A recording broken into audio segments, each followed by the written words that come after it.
मान लो घर में अगर लक्ष्मी नहीं आ रही, शिवरात्रि का प्रसंग कहता है अपने मन की अभिलाषा रखकर तुम्हें जो चाहिए, एक काली मिर्ची और काली तिल्ली के 7 दाने, एक काली मिर्ची और काली तिल्ली के कितने दाने?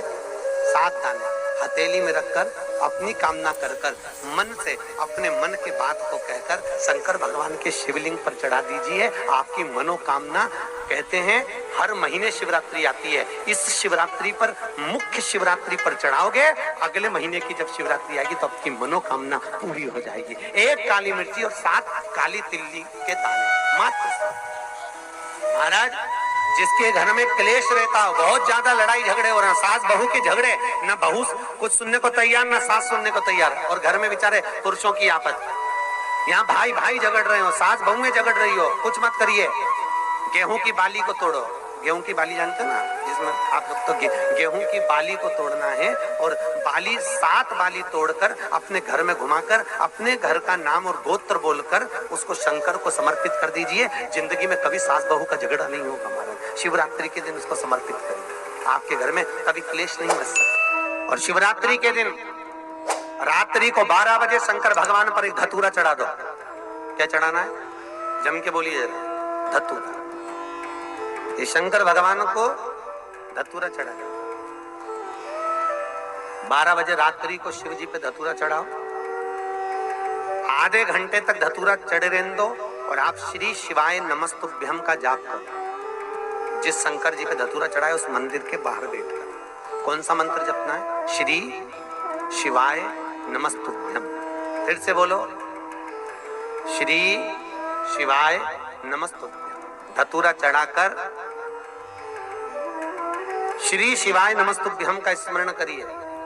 और जो दुकान नहीं चलती हो, घर में लक्ष्मी नहीं टिकती हो, खेत में फसल अच्छी नहीं आती हो, संपदा नहीं आ रही हो, बस उस धतूरे को लाल वस्त्र में बांधकर अपनी दुकान में, अपने व्यापार में, अपने घर में रात को 12:30 बजे उठाकर लाओ, और 4 बजे के पहले उसको अपनी दुकान, व्यापार, व्यवसाय में उसको बांध दीजिए। और अगर जो जमीन फसल सही नहीं दे रही हो, वो जमीन में ले जाकर गाड़ दीजिए। आपको जीवन में कभी तकलीफ नहीं भोगना पड़ेगी, लक्ष्मी बढ़ती चली जाएगी महाराज, संपदा बढ़ेगी। जो व्यक्ति ज्यादा बीमार रहता हो, बहुत बीमारी उसको घेरे रहती हो, परेशान रह रहा हो, बीमारी बनी हुई है, तो बोर चढ़ाइए। बेर, क्या बोलते हैं यहाँ पर? बेर की बोर, वो खाने वाला बेर जो होता है, उस बेर को 7 बेर ले लो, और 7 बेर को लेकर अपने ऊपर से घुमाकर शिवरात्रि की दोपहर के 12 बजे शंकर भगवान के शिवलिंग पर ले जाकर उस बेर को चढ़ा दीजिए।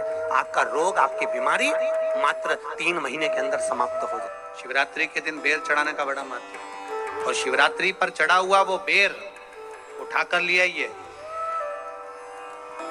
और उस बेर को उठाकर रख लीजिए। मान लो किसी को उदर से जुड़ी हुई जब तकलीफ रहती है, पेट से जुड़ी हुई तकलीफ रहती है, पेट से जुड़ी हुई कोई भी प्रॉब्लम हो, अगर पेट से जुड़ा हुआ कोई भी रोग आपको लग गया और डॉक्टर की दवाई चल रही है, सारी औषधि चल रही है, जो शिवरात्रि पर आपने बेर चढ़ाया है, वो बेर अगर आपके यहाँ रखा हुआ है, वो बेर उस रोग वाले व्यक्ति को खिला दीजिए। आधे घंटे के अंदर पेट का दर्द, पेट की तकलीफ, पेट का कैसा भी रोग होगा, एकदम आराम लग जाएगा। उस बेर में इतना प्रबलता आ जाती है शंकर को, जो शिवरात्रि के दिन बेर चढ़ाया है। वो केवल शिवरात्रि के दिन करने का होता है। कहते हैं जिसका व्यापार ना चले, व्यवसाय ना चल रहा हो, बहुत ज्यादा कष्ट में जीवन निकल रहा हो, और बहुत ही ज्यादा तकलीफ हो रही हो, तो धतूरे को हल्दी में डुबोकर शंकर भगवान को शिवरात्रि के दिन रात को 12 बजे समर्पित करें। उस धतूरे को वापस उठा लाएं 5-10 मिनट के बाद, श्री शिवाय नमस्तुभ्यम बोलकर लाल कपड़े में उसको बांधकर व्यापार वाली जगह में कहीं पर भी उसको बांध दिया जाए। व्यापार पीछे नहीं हटता, व्यापार अग्रण्य भाव में बढ़ता चले जाता है। महाराज, उस धतूरे को केवल परंतु शिवरात्रि के दिन रात को 12 बजे ही किया जाए, हल्दी में डुबोना पड़ता है।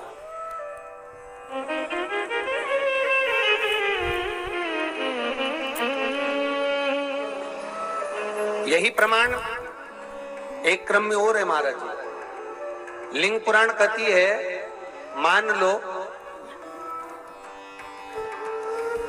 किसी व्यक्ति को कोई एक भारी बीमारी हो गई, बड़ा रोग हो गया, और वो रोग डॉक्टर कह रहा है कि ये ठीक नहीं होना है, बहुत तकलीफ उसमें है और कष्ट ही कष्ट है, वो ठीक नहीं हो रहा, दवाइयां लग रही, गोलियां खा रहे हैं, तो महाराज उसका भी वर्णन है। 7 धतूरे, कितने धतूरे लेना है? 7 धतूरे। कोई सी भी शिवरात्रि से मतलब महीने में एक बार शिवरात्रि आती है, प्रत्येक महीने आती है। किसी भी शिवरात्रि के दिन 7 धतूरे लेकर, एक धतूरे में मूली, लच्छा, नाड़ा लपेटकर चंद्रमौली भगवान का स्मरण कर उस मौली को लपेटकर 6 धतूरे में हल्दी लगाकर शंकर भगवान की जो जलाधारी है, जलाधारी में आपको पहले भी वर्णन किया है,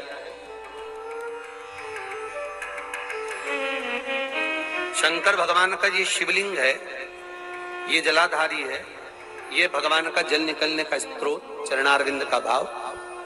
शिवलिंग जहां रखा हुआ है ये पार्वती जी का हस्त कमल है, जो ये गोल भाग है ये पार्वती का हस्त कमल है, जहां शिवलिंग रखा है। जहां से जल नीचे गिरता है उसके सीधे भाग में श्री गणेश जी महाराज का स्थान है, उसके उल्टे भाग में श्री कार्तिकेय जी का स्थान है। जलाधारी के सामने एक मोटी सी लाइन होती है, कहीं सांप बना होता है, कहीं स्थान बना होता है। जो मोटी सी लाइन है ये शंकर भगवान की सबसे छोटी लड़की अशोक सुंदरी का स्थान है। जलाधारी के ऊपर जो 3 टेकी लगी है ये भृगु ऋषि का भृंगी गण का स्थान है। इसके ऊपर जो कलश है, कलश में जो पानी भरा जाता है वो पानी जो बूंद बूंद नीचे गिरता है ये शंकर भगवान की 5 लड़कियों का स्थान है। जया, विषहरा, सामरीबारी, दोतली और देव, ये 5 लड़कियों का स्थान है। शंकर भगवान का संपूर्ण परिवार शिवलिंग के सामने से जहां से जल चालू होता है गिरने के लिए नीचे की ओर जब जल जाता है, उस स्थान पर भगवान शंकर के सारे गणों का स्थान है। फिर जब जल बहकर सामने की ओर जाता है, जितनी दूर तक जल जाता है उतनी दूर तक भगवान शंकर के उस जल भाग को ग्रहण करने के लिए 33 कोटि देवताओं का स्थान है। इसलिए उस जल को हम लांघते नहीं है, क्योंकि वहां 33 कोटि देवता विराजमान रहते हैं महाराज। तो जो बीमारी डॉक्टर ने बता दी और बहुत बड़ा रोग हो गया और शरीर में कष्ट है, ठीक नहीं हो रहा, चाहे लीवर से जुड़ा हो, चाहे किडनी से जुड़ा हो, चाहे कैंसर से जुड़ा हो, और मान लो शरीर में कहीं गांठ भी हो गई है और वो मिटी नहीं रही हो, तो महाराज निवेदन है 7 धतूरे, एक धतूरे पर मोली लपेटकर वो शंकर जी के शिवलिंग के ऊपर चढ़ाना। 6 धतूरे, उसमें से एक धतूरा भगवान श्री गणेश जी का स्थान, दूसरा धतूरा श्री कार्तिकेय जी का स्थान, तीसरा धतूरा अशोक सुंदरी का स्थान। महाराज शंकर भगवान की जगदम्बा जी के हस्त कमल के ऊपर एक धतूरा, 5, एक धतूरा जहां से जल नीचे की ओर बहकर जा रहा हो, पानी जिस जगह से नीचे गिर रहा हो बिल्कुल वहीं पर एक धतूरा चढ़ा देना। उस धतूरे को चढ़ाने के बाद वो धतूरा वापस लेकर आना है।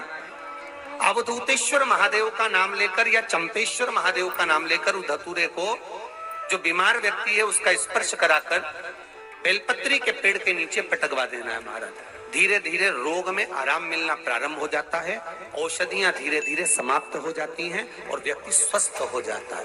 ये केवल शिवरात्रि के दिन ही होता, 12 महीने शिवरात्रि आती है। आप किसी भी